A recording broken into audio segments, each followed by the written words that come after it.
He had everything. Millions clear his throat in the bank, cars that cut through the city like knives, and the respect of the most powerful men in Detroit. But the moment he stepped out of that car and caught the smell of wet earth from his childhood rising up off the packed dirt, the legs of Jack Sullivan buckled like he'd aged 62 years in 62 seconds. 12 years had passed since he'd left that little town with a cardboard suitcase and a promise clenched tight in his pocket. And there, at the end of the red dirt road, stood a wooden porch where a figure with silver hair rocked slowly in an old chair, holding a cup of coffee in trembling hands, like someone who has waited so long she no longer feels the cold pass through her. In that instant, the richest man in the whole county understood that the greatest fortune of his life had never once sat in a bank. Before we go on, tell me in the comments what town you're watching from. I love seeing how far these stories travel. To understand why that man in the expensive suit was crying alone in the middle of a dirt road, we have to go back 12 years. Back to the night Jack Sullivan walked away from Miller's Gap with his heart in pieces, carrying nothing but the clothes on his back and the weight of a humiliation he never deserved. Back then, he had nothing but calloused hands and a love that seemed too big for a man the world considered too small.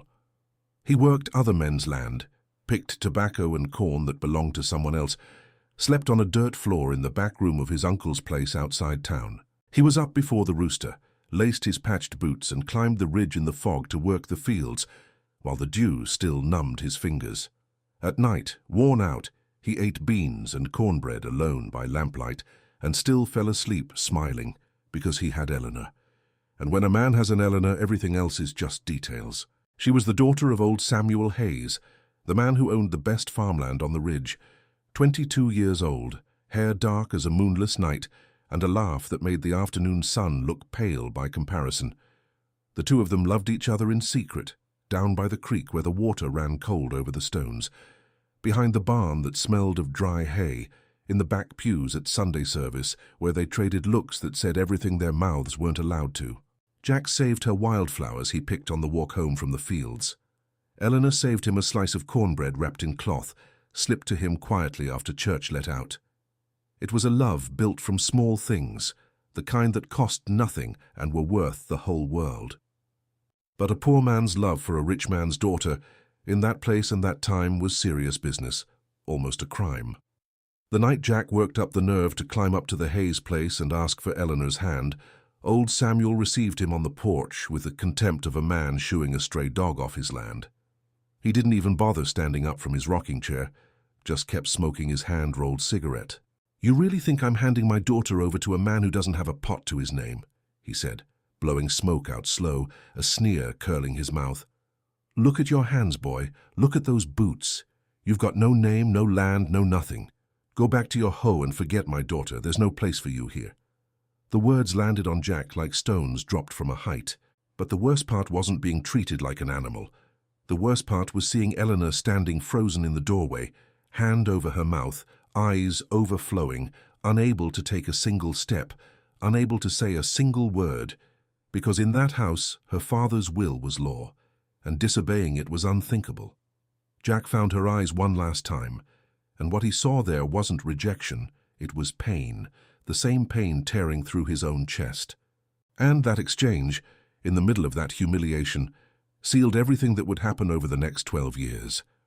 Jack walked off that porch with his soul ripped open, but strangely enough, not with his head down. He walked the dark road alone, crickets singing around him, the smell of wet grass in the air, and he made a decision that would change his life forever. He was leaving, going to the big city, going to work until his hands bled, and save enough to come back one day so respected, so dignified, that no Samuel Hayes on earth would ever have the nerve to run him off a porch again. If poverty was the problem, he was going to kill poverty dead, whatever it cost, however long it took. He said goodbye to Eleanor the next morning before sunrise, when the dew still hung heavy on the tobacco leaves and the smell of coffee brewing drifted warm from some early rising neighbor's kitchen window. She was waiting for him on the porch, barefoot on the cold boards, a thin shawl over her shoulders, eyes swollen from a sleepless night. She knew. She'd felt it the way only someone who truly loves can feel it, that he'd come to say goodbye, and that this goodbye would hurt worse than anything she'd ever lived through. "I'm leaving," he said, voice cracking, hat crushed between his hands. "But I swear on everything sacred in this world, I'll come back. And when I come back, I'll come back with my head high, with a clean name, with enough to give you the life you deserve. I'm not coming back the poor man your father chased off. I'm coming back a man." Eleanor didn't cry in front of him. She swallowed it down with the strength of someone who knows she has to be strong for both of them. Because if she broke, he wouldn't have the courage to leave. And deep down, she knew he had to go. She took his rough, warm hands and pressed them to her own face. Then she looked deep into that young man's eyes and said the words he would carry like a sacred charm for the next 12 years, words he'd repeat to himself on the darkest nights in the big city. "Go, my love. Do what you need to do to make peace with your pride, but listen close and never forget. I'll be waiting for you right here on this porch every single day with the coffee brewed and warm. Doesn't matter if it takes a year, 7 years, 12. Doesn't matter what the world says. When you come back, you'll find me right here sitting in this chair waiting for you." And Jack left, cardboard suitcase in one hand and the whole of Eleanor's heart in the other, walking down that road without looking back, because he knew if he looked back, he'd never be able to leave. Never imagining for a second that that simple wooden porch would become the center of gravity for his entire existence. The big city swallowed Jack Sullivan the way it swallows every man who arrives with more dreams than dollars in his pocket. Detroit didn't have the smell of wet earth, or the quiet of a ridge in the afternoon, or the birdsong at dawn. It had horns, exhaust, people rushing past like you were made of air. For the first few months he slept in a cheap boarding house, splitting a thin mattress on the floor with 4 other men. He ate bologna sandwiches standing on street corners, counted out coins for the bus fare, washed dishes at a diner where the owner yelled a lot more than he ever paid. But Jack had something money can't buy. The thing that separates the men who make it from the men who quit. He had a reason. And any man carrying a reason inside his chest is dangerous, because he doesn't get tired, doesn't complain, doesn't give up. When his muscles ached, he thought of the porch. When the homesickness got bad enough to steal his sleep, he thought of that warm coffee waiting for him. Every humiliation turned into fuel. Every rough night turned into another rung on the ladder. He started as a laborer on a construction site on the edge of the city, learned to lay brick on weekends for free just to learn. Taught himself to read blueprints by candlelight in the boarding house, sounding out the hard words, asking the older guys what he didn't understand. Learned to talk to the site engineer like an equal, even without an education, because he listened close and never forgot a thing. He was first on site before the sky went light, last to leave when everyone else was long gone. While the others took their lunch break, he watched how the foreman worked. While the others complained about the boss, he wrote it all down in a worn little notebook, years of squirreling away every dollar, living on next to nothing. And Jack saved enough to buy a beat-up old pickup with a dented cab and a tired engine, which he fixed himself, hands black with grease, in the middle of the night. He started hauling construction material from one job site to another. Worked day and night, slept in the cab on long hauls, ate cold sandwiches on the shoulder of the highway. 1 truck became 2, 2 became 5, 5 became a small fleet. And that fleet, built on the sweat of 1,000 dawns and the stubbornness of a man who didn't know how to quit, became a trucking company. And that company, over time, became one of the biggest and most respected in the whole city. The money came, slow at first, then fast enough to be frightening. Jack traded the boarding house for an apartment, the apartment for a penthouse high above the city. Traded the old truck for cars so expensive he could barely pronounce their names. Started shaking hands with men who, years before, wouldn't have looked at him twice. Got invited to dinners where the forks were silver, the tablecloths were linen, and the conversation circled around numbers that made your head spin. And through all those years climbing, he saved every dollar he could, invested carefully, multiplied what he had, because for Jack, the money was never the destination. It was only proof he'd one day carry back to that ridge and lay in silence at the feet of the man who'd called him worthless. But there's a thing nobody tells young men on the way up. Success tends to arrive wrapped in a loneliness no expensive cologne on earth can cover. Jack would come home to that enormous penthouse at the end of the day, and the place would swallow him whole in its marble silence. He had a housekeeper, a driver, a cook, everything money can buy, except a voice to say his name with love before he fell asleep, except a hand to hold just for the sake of holding it. On the nights sleep wouldn't come, he'd find himself standing on the glass balcony, staring out at an endless sea of city lights below. And all that millionaire wanted, with a longing that ached in his chest, was the warm dark of the ridge at night, the sound of crickets after the rain, and the smell of coffee brewing on a wooden porch 1,000 miles away. So why didn't he go back sooner? That was the question that ate at him from the inside like termites in old wood.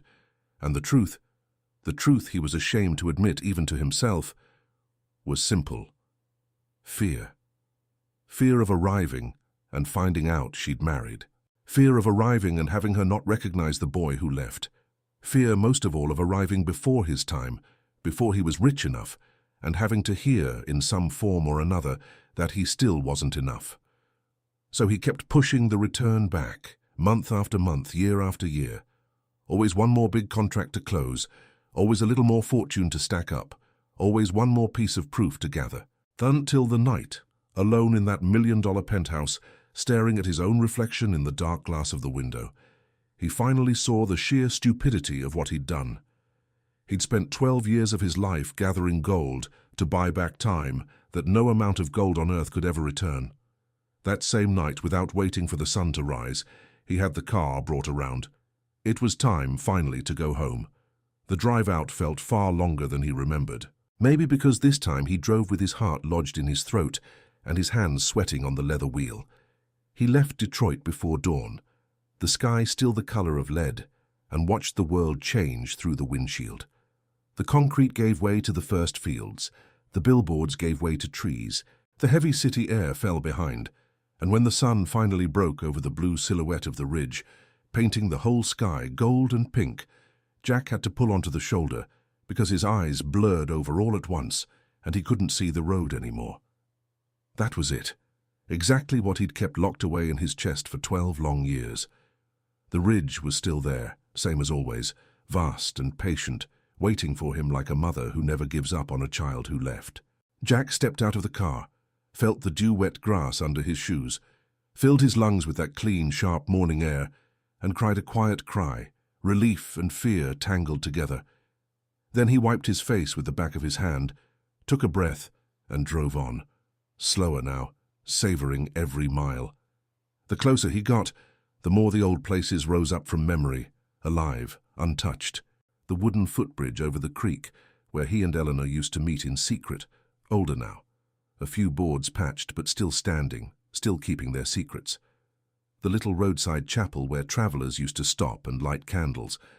The old general store with its faded sign hanging crooked, now with a new one bolted on beside it. Every curve in the road was a sweet stab to Jack's chest. He knew that smell in the air, that unmistakable perfume of hay and red clay and wood smoke, that no city on earth, no matter how rich, could ever match. His hands shook on the wheel, and it wasn't only fear. It was an emotion so large, so deep, it simply didn't fit inside one man's body. And then came, all at once, every question he'd been shoving down into the bottom of his soul for 12 years. Did she still live in the same house? Was old Samuel still alive, still steady in that rocking chair, ready to run him off again? Was that porch still standing, or had they torn it all down to plant more crop? And the question that hurt worst, the one he was almost afraid to even form in his head, had Eleanor gotten married? Was she at that very hour in another man's kitchen, making coffee for another man, raising another man's children, living a whole life he'd thrown away out of cowardice and wounded pride? 12 years is too long. It's enough time for a woman to rebuild a life 3-4 times over. More than enough time to forget a poor boy who promised to come back and then vanished into the world without so much as a letter, a message, a single sign he was even still alive.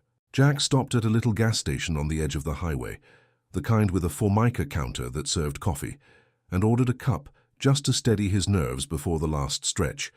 The kid behind the counter glanced out at his gleaming car, then looked him up and down and asked where he was from. Jack wrapped both hands around the cup, felt the heat come through the ceramic, and answered in a voice that surprised him with how steady it was. "From here. I'm from here." He drank the bitter coffee in one swallow, left a tip on the counter that was absurd for a place like that, and walked out without waiting for change. That last stretch was something he needed to do on his own 2 feet, the same exact way he'd left 12 years earlier walking that dirt road. He gripped the wheel, breathed all the way down to the bottom of his lungs, and pressed on toward the one thing in the world his entire fortune had been completely powerless to buy him: the truth of what remained of the love of his life. When the pavement ran out and the red dirt road began, Jack slowed nearly to a walking pace. The fancy car, wide tires gleaming, looked out of place on that packed earth, and he drove it carefully, almost reverently, like a man stepping quietly into an empty church. The wheels kicked up a thin red dust that danced gold in the afternoon light. That's when he saw it, up on the little rise cut against the sky, the old weathered shingle roof, Eleanor's house, still standing, whole. Jack's heart slammed against his ribs so hard it hurt. He eased the car onto the shoulder, cut the engine, and for a long moment just sat there, both hands locked on the wheel, without the nerve to open the door. The silence of that afternoon on the ridge was absolute, almost sacred. Only a mockingbird perched on a fence post kept singing, and the warm wind made the tobacco leaves whisper in waves, like the whole field was passing along, in a low voice, a secret it had kept for a very long time. Jack finally found the courage to open the door and step out. He went around to the trunk, popped it, and pulled out 2 suitcases, heavy, packed full, because he hadn't come back for a weekend visit. He'd come back to stay, if she'd still have him. He took a case in each hand, straightened his travel-wrinkled suit, and started up the rise on foot, step by step, feeling every stone in that dirt road through the thin sole of his Italian leather shoes, feeling that unmistakable smell of wet earth rise up from the ground and settle deep, deep into his tight chest. And that's when his legs gave out, not from the climb, which was short, but because up there at the top of the rise on the porch of the house he knew better than the back of his own hand sat a woman in a rocking chair. She had her back to the road, face turned toward the ridge on the horizon, exactly the way he remembered her. But her hair, once black as the darkest night, was now silver, gathered loosely at the back of her neck. Her hands, once soft and steady, rested in her lap around a cup. It was Eleanor, 12 years older, marked by time, but unmistakably her, head to toe. The same dignified posture, the same easy tilt of the head, like she was listening to a conversation carried on the wind. Jack stopped in the middle of the rise like he'd hit an invisible wall. Both suitcases slipped from his hands without him even noticing, thudding dully into the red dirt. And the man who'd faced down bankers without breaking a sweat, who'd negotiated million-dollar contracts without blinking, who'd built an empire from absolutely nothing, simply collapsed. His knees buckled under him, and Jack folded right there in the middle of the dirt path, hands over his face, and he cried. He cried like he hadn't cried since the cold morning he left.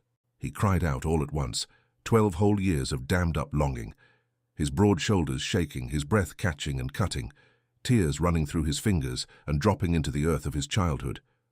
She was still there, after everything. After 12 years, the cruel silence, not a single letter in over a decade, she'd kept the promise made on a dewy morning, word for word.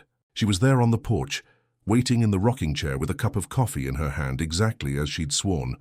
And while Jack cried on his knees on the red dirt below, the rocking chair up above slowly went still. Eleanor had heard the dull thud of the suitcases hitting the ground. Or maybe, more likely, she'd simply felt, the way only someone who loves with her whole life can feel, that the air that afternoon had changed, that something enormous had, after 12 long years of waiting, finally come to make sense again in that forgotten corner of the ridge. She rose from the chair slowly, with the careful slowness of someone who no longer has the rush of youth. She set the cup down gently on the porch rail and raised a hand to shade her eyes, trying to make out the figure crumpled down there on the path. For a long, long moment, neither of them moved. The whole world seemed to hold its breath to watch that reunion. The mockingbird stopped singing. The wind stopped blowing. The tobacco leaves went still. And then Eleanor recognized him. not by the expensive suit she'd never seen before, not by the gleaming car she could barely make out down by the shoulder. She recognized him by the set of his shoulders, by the one-of-a-kind way that man carried himself in the world. She recognized her Jack, the poor boy in patched boots who'd promised to come back a man, now collapsed on his knees weeping, on the same soil that had watched the two of them fall in love in secret. Eleanor came down the porch steps one at a time, unhurried, gripping the worn smooth handrail. She crossed the yard with steady, calm steps, never running, because running would have meant doubting, and she hadn't doubted, not once, in 12 years. She wasn't about to start now. Jack lifted his tear-soaked face and watched her draw closer and closer. He wanted to stand, wanted to speak, wanted to say the 1,000 things he'd rehearsed for years in the loneliness of that penthouse, the apologies, the explanations, the vows. But not one word, not a single word would come out of his tight throat. He could only look at her, at the fine lines time had drawn around her eyes, at the silver strands catching the sun, at everything the years had done, which, in Jack's eyes, made her even more beautiful than the 22-year-old girl he'd left behind, because every mark on that face was the mark of a wait, and there's no greater beauty in this world than the beauty of someone who waited for love. Eleanor stopped right in front of him, looked down at the kneeling man, and reached out a trembling hand. She touched his wet face lightly, and with a work-roughened thumb, wiped away a tear, with the same tenderness you'd use to clean the face of a child who'd scraped a knee playing. And then she spoke. She didn't ask where he'd been all this time, didn't ask why it took so long, why he never sent word, what he'd gone off to make of his life out there. She didn't look, not for a second, at the expensive suitcases dropped on the rise, or the gleaming car down by the road. She just broke into a smile, that same girlish smile that used to make the afternoon sun look pale, and said, voice breaking but surprisingly steady, the words that would crack open the heart of anyone standing there that afternoon to hear them. You took your sweet time getting to that coffee, honey. But that's all right. I kept it warm. I always knew you'd come back hungry for home. Jack broke apart all over again, deeper this time, because in that simple sentence, spoken without a trace of resentment, without a single complaint, without one bitter tear, was everything, was the entire faith of a woman who never, not for 1 second in 12 years of total silence, stopped believing he would come back. Was a loyalty he didn't know still existed in this world. He gripped her hand with both of his, pressed his face to that work-worn palm that smelled of brewed coffee and sweet wood smoke, and stayed there, kneeling at the feet of the love of his life, unable and unwilling to get up. Finally, after a full 12 years of wandering home, truly home, she helped him to his feet, holding his arm with a strength surprising for a woman her age. They climbed the rise together side by side, and Jack left both suitcases behind, forgotten in the middle of the path, because in that exact moment, nothing mattered less than what was inside them. They sat together on the wooden porch, the same one as always, and Eleanor went to the kitchen and came back with the old percolator, pouring coffee into a cup chipped at the rim, the very same cup, exactly the same, from 12 years before. Jack recognized the old china, and his eyes welled up again. It was the cup she used to serve him coffee in secret, on those forbidden courting afternoons. He held it with both hands, like he was holding a relic. And it was there, little by little, between warm sips and silences heavy with meaning, that the truth of those 12 years slowly began to surface. And that truth was even bigger, even more beautiful and more painful than anything Jack could have imagined in his best or worst dreams. Eleanor had not, by any stretch, had an easy life. Jack noticed it in the small things she tried, kindly, to hide from him. Her hands, once soft as petals, now rough and marked by hard work. The house, though spotlessly clean and cared for, showed everywhere the signs of someone doing a great deal with very little. The faded paint on the walls, the worn floorboards, the furniture patched with care. Bit by bit, with the gentleness of someone not wanting to burden him, she told him. Old Samuel, her stern, iron-fisted father, had fallen badly ill 5 years after Jack left. A stroke left him bedridden, unable to speak, one whole side of his body gone still. He stayed that way for 4 long hard winters, and it was Eleanor who cared for him, alone, without complaint, day and night, without help from anyone. She was the one who bathed her bedridden father, who fed him spoonful by spoonful, who turned that heavy, ailing body every few hours so no sores would form. She was the one who changed the sheets, who spent sleepless nights watching over his difficult rest, who held his hand through the pain of the small hours. The proud man who'd once run Jack off that porch with contempt ended up dying on that very same porch years later, weak as a sparrow, holding the calloused hand of the daughter who'd given her whole youth to caring for him. And before he passed, on a rainy afternoon, with a voice barely more than a thread, old Samuel made one last confession that would change everything. "My girl," he whispered, eyes wet, gripping Eleanor's hand with what little strength he had left. "I need to tell you something before I go, or I won't rest, even after I'm gone. I was wrong. I was dead wrong about that boy, about Jack. I mistook poverty for a lack of worth, and there's no bigger mistake a man can make. I ran the most decent man who ever set foot on this porch clean off it, hard-working, honest to his word, and my punishment for that pride was watching my own daughter waste away with longing because of me." He struggled for breath, crying now. "If he ever comes back, my girl, you wait for him. You wait, and you welcome him with open arms, and you tell him old Samuel asked for forgiveness on his knees before he closed his eyes. Do that for me." Those were old Samuel's last words in this world, and Eleanor, heartbroken by the loss but strangely at peace, promised she would keep her word, and she did, to the letter. But it wasn't only her sick father who weighed on that woman's shoulders.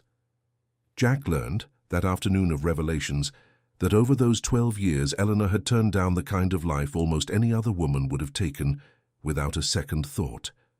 When old Samuel died, the high fields, the finest farmland on the ridge, passed entirely into her name, and suddenly the girl who'd once been desired despite her father's fortune became in her own right one of the wealthiest and most sought-after women in the whole county.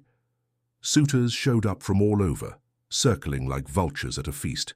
Widowed farmers with land and cattle, the county clerk from the next town over, the young, well-regarded doctor who drove out religiously every week, bringing fresh flowers and formal proposals of marriage. They were good men, some of them. Men who could have given Eleanor comfort, security, a life without struggle or hard labor, hired help, travel, everything. And Eleanor turned every single one of them down, without exception, always with kindness, always with a polite smile, but never once wavering. "I thank you from the bottom of my heart, but I've already made a commitment," was all she ever said. And the men would leave scratching their heads, unable to understand what mysterious commitment that was, to some invisible fiancé nobody in the county had ever laid eyes on, nobody even knew for certain was still alive or had turned to dust somewhere out there in the big city. The nearest neighbor, a soft-spoken, big-hearted woman named Mrs. Agnes Pruitt, who'd come up to the porch curious to see who owned that fine car, told Jack the rest of the story privately, eyes brimming. She told him how Eleanor, despite owning land now, lived with an almost saintly simplicity, sold coffee from her own crop, made creamy caramel candy, and cured cheese to sell at the Saturday market, took in sewing on the side, and with the little she earned from her own 2 hands, kept the house standing and helped neighbors through hard times. But there was one detail, small and enormous at once, that split Jack Sullivan clean in two: no anesthesia. In all those 12 years, Eleanor had flatly refused to change a single thing about that house, no matter how small. People were always telling her, now that she had money to spare, to fix the place up, paint the walls some bright new color, replace that creaky old wood porch with a proper brick one with tile flooring. And every single time, without fail, she said no. "It has to stay exactly the same," she'd explain, with a stubbornness as sweet as it was unshakable. "Otherwise, when my Jack comes back, he won't recognize the house. He'll think he took a wrong turn, knocked on the wrong door." The house had to look exactly the way he left it the day he walked away, so that the second he arrived, he'd understand that inside too nothing had changed, that the heart living there was the very same one. She had quite literally frozen time inside 4 walls. She'd kept a whole house, a porch, a rocking chair, a chipped cup, and a woman's heart, all intact, perfectly preserved, waiting on a man who might very well never come back at all. Jack listened to all of it with his head bowed, and with every word Mrs. Pruitt spoke, The shame grew in him like a rising tide. All his fortune, all his hard-earned millions, all the cars and contracts and silver-plated dinners suddenly seemed small, cheap, almost ridiculous, next to the size of what this woman had given in silence. He had gathered money. She had given her whole youth away. He had spent 12 years proving his worth to the world, to strangers, to bankers who wouldn't remember his name the next day. She had spent 12 years proving hers to one single person, and that person hadn't even been there to witness the sacrifice.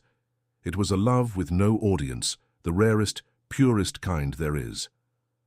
Jack took Eleanor's 2 work-worn hands in his, hands that had once been soft and were now marked with calluses and scars from time and sacrifice, and kissed them, one and then the other, slowly, lips trembling, wet with tears. "I was a fool," he finally managed, voice cracking. "I was the biggest fool who ever walked this earth. I spent 12 years of my life proving to the whole world I was worth something, piling up money I never even needed. And in the meantime, I forgot about the one person to whom I'd already been worth everything from the very start. You never needed me to be rich. I was the one who needed that, because of my own wounded pride." And Eleanor only smiled with the serenity of someone long at peace with her life, and answered softly, "You weren't a fool, my love. You left here a boy with a bruised pride, and you came back a man at peace with his own story. And deep down I always knew it would be worth every minute of the wait to meet the man you'd become."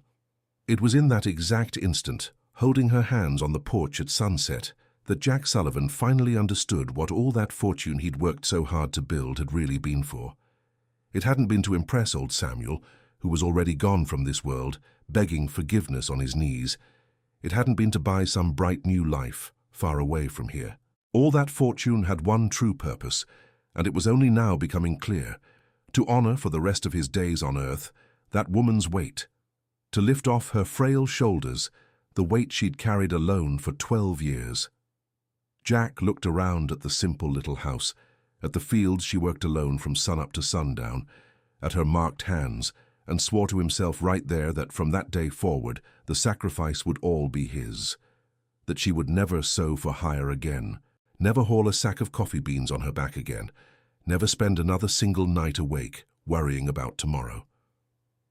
The fortune he'd chased so far from home had, in the end, found its rightful owner, the love that stubbornly stayed. The days and weeks that followed held a sweetness so deep Jack hadn't known it still existed in this world. He didn't go back to Detroit. He handled whatever needed handling from a distance, by phone, by proxy, leaving trusted people to run the business, and settled in, first in a guest room Eleanor fixed up with care, then, over time, with the blessing of the old church pastor and the smiling approval of the whole county, in the very same house, the very same room, the way it should have been from the start, if the pride of men hadn't gotten in the way. But Jack, and this was the wisest thing he did, didn't come back wanting to bulldoze her life, filling the house with expensive, unnecessary things she'd never asked for. He'd learned, in the hard school of those 12 years away, the humility of asking before giving.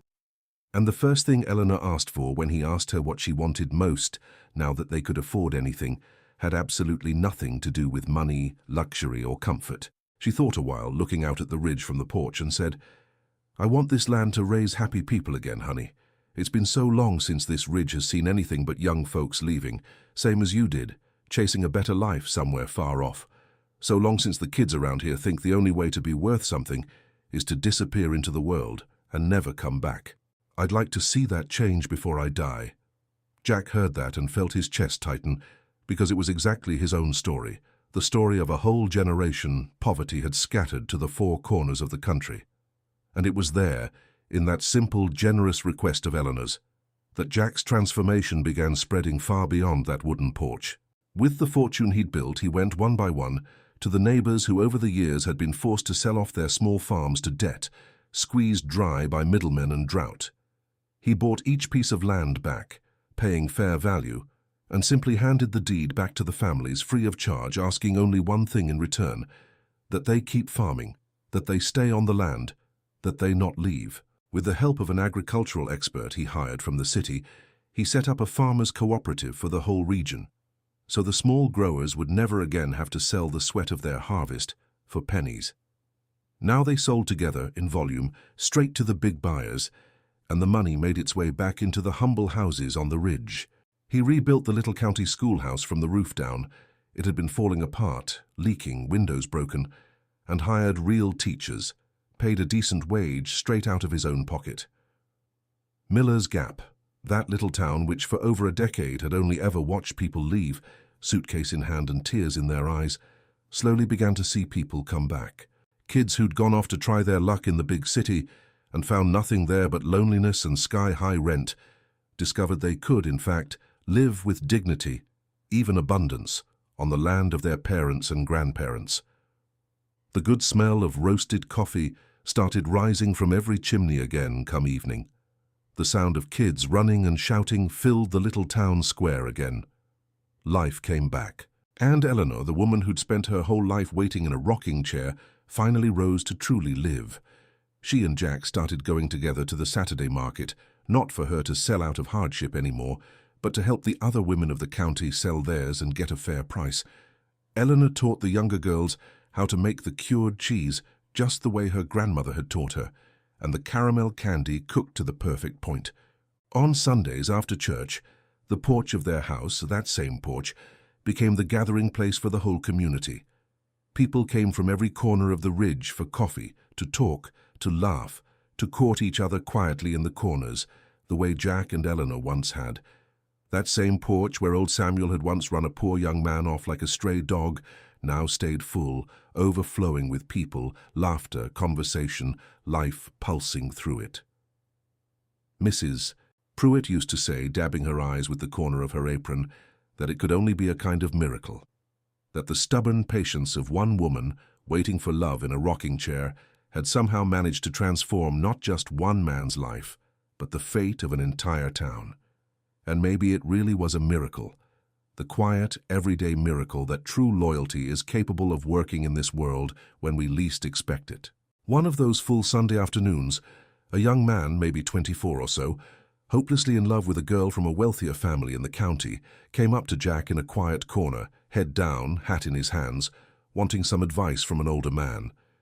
He admitted, stammering with embarrassment, that he was seriously thinking of heading off to the big city, making a lot of money, and only then coming back, respectable and worthy. To ask her father for her hand, a father who turned his nose up at the boy's poverty.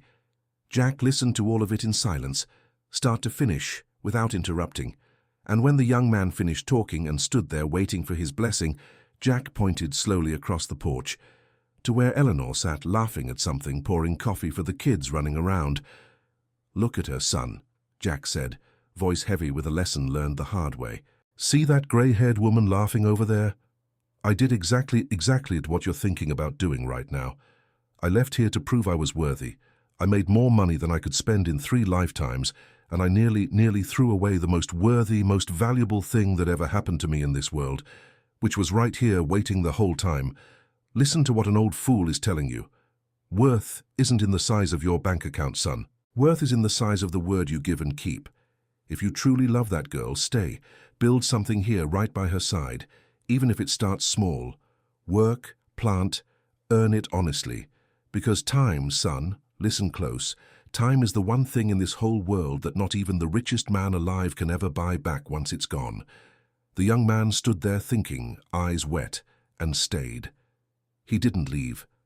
A few months later, he married that girl right there in the little ridge chapel. Jack stood as his best man. Jack and Eleanor's life settled over the seasons into a rhythm of deep peace neither of them had known in their troubled youth.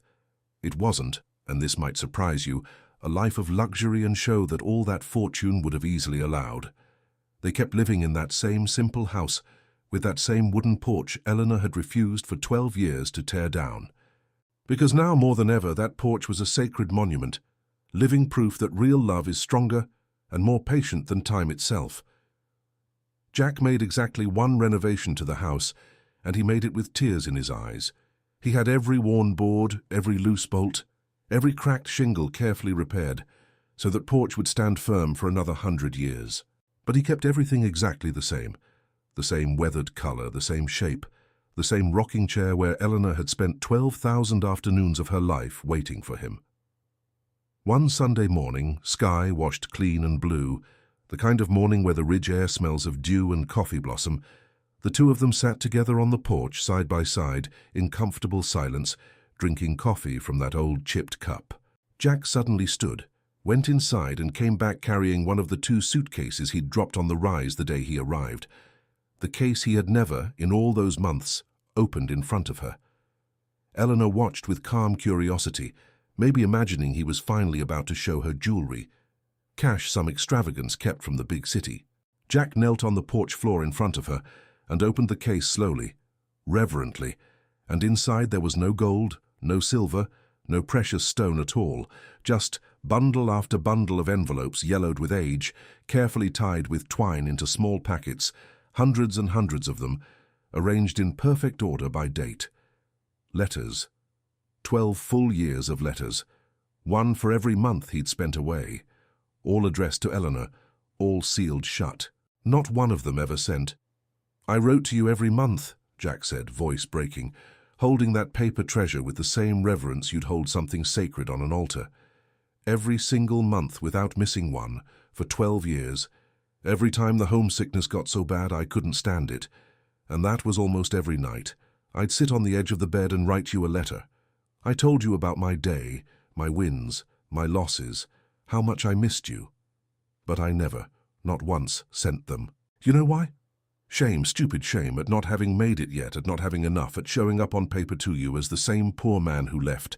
In my idiot pride, I thought you deserved to hear from a successful man, a winner. And because of that pride, I left you 12 whole years in the dark, in silence, without a single word, making you suffer an absence you never, ever deserved." He picked up the first letter from the oldest bundle, opened the envelope with a surgeon's care, unfolded the yellowed paper, and began to read out loud, right there on the porch in the morning light, the words he'd written in that very first month, freshly arrived and lost in the big city. Then he read the second letter, and the third. Eleanor sat perfectly still, listening, tears rolling freely down her lined, lovely face. But it was a gentle crying, full of peace and joy, not grief, not resentment over lost time. Because she understood, right there on that porch, listening to him read those old letters, that she hadn't spent 12 years waiting on nothing, into an empty silence. That on the other side of that cruel quiet all those years, there had been a man who also never stopped loving her, not for a single day, not for one night. That the waiting, in the end, had belonged to both of them, even if each had lived it alone, miles apart. Eleanor reached out and laid her hand over his, stopping the reading with a gentle gesture. She looked into her Jack's eyes and said, with a smile wet with tears, "Here's what we're going to do, my love. We're going to read every single one a day every morning, right here on this porch with the coffee hot. And that way, instead of crying over the 12 years we lost apart, we'll get 12 whole years of love letters to live through together, slow this time, the right way." And that's exactly what they did from then on. Every morning, without fail, sitting on the porch as the sun came up over the ridge, they read one letter from the past.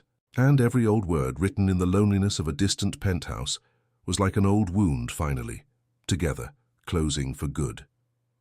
And when Jack Sullivan looked at Eleanor on that porch, golden ridge sunlight on her lined face, silver hair catching the light like threads of it, that same girlish smile still making the sun look pale, he finally understood the one lesson worth learning in his whole long, troubled life. He had crossed 12 years in the desert of ambition, built an empire out of nothing, gathered a fortune very few men ever dream of, and he discovered at the end of that whole journey, kneeling and reading old letters on a wooden porch in the middle of the ridge, that the greatest wealth in the world had never once sat in a bank account, or in a fast car, or in the cold respect of powerful men. The greatest wealth in the world had always been right there, exactly there, on that simple porch, holding a cup of coffee in trembling hands, waiting for him every single day. Never once, not for a single second in 12 long years, giving up. Time, he finally understood, can change everything in this life. It can turn the blackest hair grey, mark the softest hands, take away parents and friends, bring down houses and empires, everything. Everything except one thing, except a real love. If this story touched your heart in any way, type one word in the comments: loyalty. I want to see how many people this one reaches today. Now tell me, which moment got you the most? Was it when Jack broke down on his knees halfway up that rise, seeing Eleanor still waiting on the porch? Was it when she said, "You took your sweet time getting to that coffee, honey," without one word of blame? Or was it when he opened that suitcase and revealed 12 years of love letters he never had the courage to send? And don't forget to tell me what town you're watching from. I've gotten comments from every corner of this country, and every single one moves me all over again. If you believe a real love is worth more than all the gold in the world, hit like on this video. If you know someone who needs to be reminded that loyalty still exists, share this story with that special someone. And if you want more stories that restore your faith in people, subscribe to the channel and hit the bell so you never miss one. I'll see you in the next story.